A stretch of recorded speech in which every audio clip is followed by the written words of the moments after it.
It may seem like an eternity away, but it's almost 180 days until the 2024 presidential election. Former President Trump, who is still facing 3 indictments and currently sitting on trial in New York for hush money payments, is using the courthouse as his own podium, launching attacks on judges, district attorneys, and President Biden. It's a disgrace to New York. And just like Engoron is a disgrace to New York, we won that case because we won it on statute of limitations. And he turned down the appellate division. He's a corrupt judge. And this judge is terrible. And Kaplan is terrible. They have me sitting here for a Biden trial. It's a Biden trial. And Biden is facing his own battle, not in a courtroom, but in the polls. The president seems to be struggling to connect with voters as a multitude of nationwide issues erupt over the administration's handling of the Israel-Hamas war, border security, and continued funding for Ukraine. How will both candidates tackle these hot-button issues and convince voters they deserve another run in the Oval Office? It's time to go on the record with Scott Tranter, Director of Data Science from Decision Desk HQ. Scott, President Biden took a rare shot at former President Trump over his legal issues at the White House Correspondents' Dinner. Are we seeing a shift in Biden's strategy, and does this mean he will make more attacks on Trump's legal woes? I certainly think we're going to see that. I mean, we saw this shift kind of begin, 8 weeks ago at the State of the Union, where he used that speech to really kind of rile up his side and kick off his campaign. We'll see how it kind of plays out. You know, the polls were looking good for Biden the last couple of weeks, and now Trump's made a comeback in some of these swing states. So I think, you know, we're seeing a kickoff of these two candidates starting to go directly at each other. You know, moving to Capitol Hill, the House is back this week, which really means all eyes are on Congresswoman Marjorie Taylor Greene, who posted on social media that Speaker Mike Johnson's days as Speaker are numbered. You know, Scott, is she going to follow through on her threat to oust Johnson, or is this eventually going to die down? You know, that's the big question. She's filed it, so theoretically she can call it. Since she's filed it, she's gotten some public support with statements from representatives like Thomas Massie. If they hold their support, she's got enough to force the motion to vacate. We'll see. I think it's very hard to predict what Marjorie Taylor Greene's going to do. It's clearly, you know, the way she did it the first time, it was to gain leverage. So I wouldn't be surprised to see this play out a little longer. And I wouldn't be surprised that a few hours from now she files it and we're watching a big marathon vote on the House floor. I could see it go either way. Yeah, she's received support from Thomas Massie and Paul Gosar. And, you know, staying with the House Republican Conference, Matt Gaetz, the congressman from Florida, is facing a last-minute primary challenger, former naval aviator Aaron Dimmick, who filed to run as a Republican in Gaetz' district. What do we know about Dimmick so far? Not a lot, only what the Oppo research has already dropped, right? Like these campaigns, they started early. There was an article in the Daily Caller that came out just yesterday talking about how he's had social media posts supporting DEI and some things around immigration, and that may not play well in a Republican primary. You know, certainly Matt Gaetz is worried about it, but, you know, the Panhandle is a very Republican area. They like Matt Gaetz. We'll see how it pans out. Absolutely. And moving to the situation continuing in New York City, protesters took over a building on Columbia University's campus this week after being issued an ultimatum: disperse or face suspension. And a group of 21 House Democrats called on Columbia University's board to end the encampment on campus or resign. Scott, how are these student protests across the country over the Israel-Gaza war further dividing the Democratic Party? Well, it gives them something to respond to. It's interesting. When you look at the polling, the average voter, even the ones who have children in college, like, they kind of think this is stupid.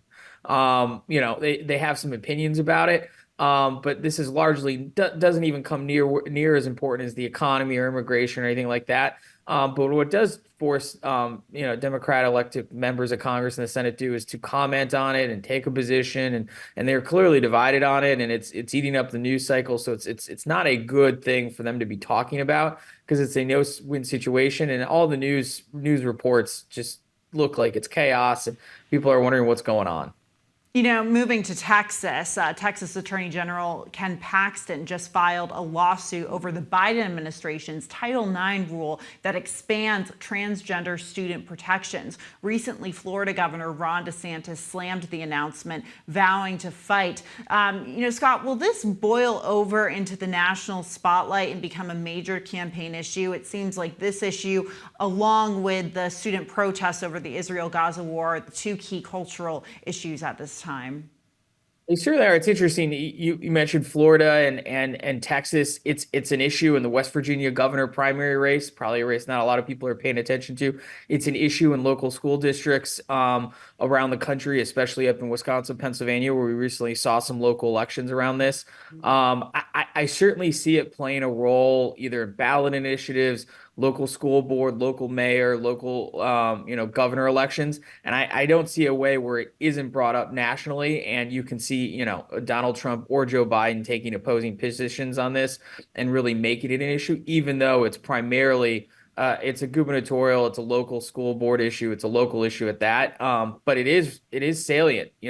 This goes back to Governor Youngkin's win in Virginia, where he made that an issue in Northern Virginia, and it really propelled him forward. So I don't see it going away anytime soon, and I could see it becoming a bigger, at least talking point on the trail. Moving to the campaign trail, recent polling out of Minnesota, which holds the longest blue streak, shows President Biden's lead is actually decreasing.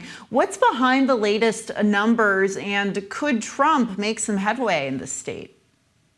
Well, it's interesting. I was actually born in Minnesota, and it's one of those states that no one thinks about. It is the Pino Molte flyover state. And to your point, it's always voted Democratic. What I think the numbers are moving, at least what some of the polling shows, is Donald Trump has started to appeal to more of the blue collar workers, more of the non-frequent voters, things like that. Minnesota has a lot of those. Historically, those have been Democratic votes, but those are a segment of voters that are moving more and more towards Donald Trump.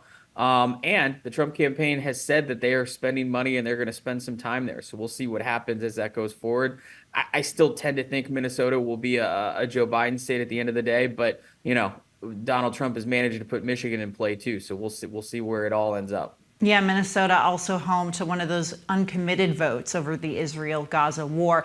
Moving on to North Carolina, Biden is digging into Trump's lead in the state and is making a stop in Wilmington, where his campaign rival was forced to cancel an event in the city just over a week ago. Trump only won by 1.3% in 2020, but could this push turn North Carolina blue in November? That's another state. We were just talking about Minnesota. That's where Donald Trump's going to try to make a move. This is where, the Biden campaign has said they're going to spend money with people on the ground and visits and things like that. Again, I tend to think North Carolina is, very likely to go Republican. But Joe Biden's got a lot of money, and he's going to try and make a push there to kind of open the map up. I could see it being a huge battleground state this fall. That's for sure. So Decision Desk recently analyzed new polling data from the 2024 U.S. Senate elections. Democrats currently hold the majority. But do you think they're sitting safe this election? Scott, the conventional wisdom I've heard is Democrats have maybe a leg up in the battle for the House, but Republicans feel pretty good about the Senate. Yeah, that conventional wisdom holds. And if we were to just dive into it, 3 states I'd highlight for you: Ohio, Montana, and Nevada. If the Republicans win keep the seats that they currently have, and then they win seats in Ohio, Montana, they win the Senate. And the Democrats have very good candidates in both Ohio and Montana. So let's say they manage to keep one of those two. Some people might say that, okay, they're sitting pretty at that point, but Nevada is becoming a battleground state as well. We see the polling there with incumbent Senator Jackie Rosen looking neck and neck. The Republicans just have too many paths to retake the Senate for them to not at least be the prohibitive favorites. Sticking with polling, a new Emerson College national poll shows Trump leading Biden in key swing states, including Georgia, Michigan, and Pennsylvania. Now, that's within the margin of error. But what's behind Trump's very narrow lead? This has got to be making the Biden campaign nervous. It is. We see a string of, these Emerson polls, YouGov, CBS battleground polls. The polling averages for Donald Trump in the battleground states have held pretty steady. Now, to your point, within the margin of error, but he's on the right side of margin of error, at least from his point of view. So yes, those are very nervous. And it's interesting. It's in contrast to the fact that over the last 4 to 5 weeks nationally, Joe Biden has closed the gap on Donald Trump. Now, we don't elect our president via the national popular vote. So it is a little bit of two contradicting data points. But if you're Donald Trump, you don't mind, Donald Trump always wants to be ahead. He always wants to win. But if you had to choose which ones you wanted to be ahead in, it's these battleground polls, and it has been trending his way. So the same Emerson College national poll also showed Arizona Senate candidate Ruben Gallego leading his Republican rival Carrie Lake. They were neck and neck in Arizona. Do you think abortion and immigration could ultimately tip the scales in that race?